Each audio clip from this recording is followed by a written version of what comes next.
The UK has been ramping up preparations for the distribution of the Pfizer-BioNTech vaccine. Sites around the country are being transformed into mass vaccination hubs, including London's Nightingale Hospital and Epsom Downs racecourse. We can go there now. Our correspondent Tadhg Enright is on the scene, looking rather wet. Morning to you, Tadhg. Just talk us through then the logistics and the estimated timeline for this. What's the process to get the vaccine out to the population?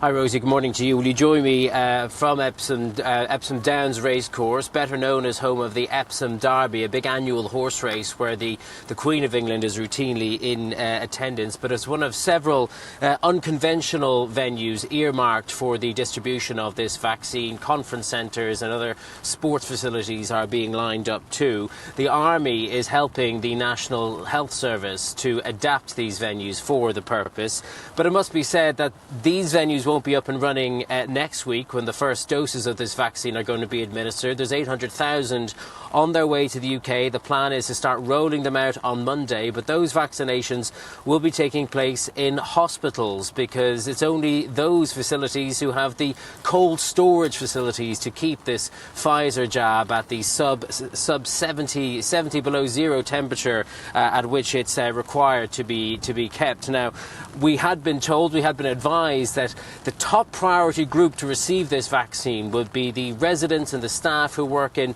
nursing homes or care homes around the country. Because of those cold storage practicalities, if people in those venues want to get this vaccine, they'll have to come to a hospital to get it. And of course, that won't be possible in all cases. Although Pfizer has devised special cold storage boxes to transport doses of this vaccine, there's a maximum or a minimum of 1,000 in each of these boxes, and at present they cannot be subdivided. So that means it's simply not practical nor an efficient use of the vaccine to take those boxes to care homes where they might not all be able to be used.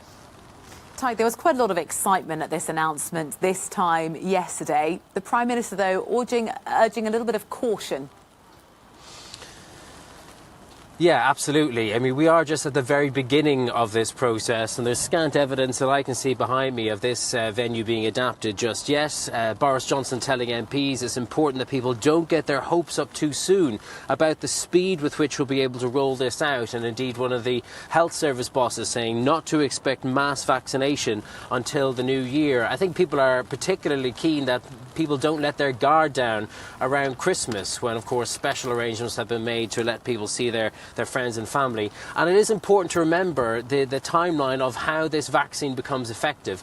2 doses are needed. They need to be administered 3 weeks apart, and you become immune only a week after your second dose. So that means no Christmas immunity for anyone who is among the first to get this vaccine. And it is an open question as to whether the vaccine actually stops you from transmitting the virus. Even if you become immune, you might still pose a risk to others if you're a carrier and you pass it on. And that means social distancing regulations must still apply until we know more about that. Rosie? Tadhg, thank you very much, our correspondent there in the UK.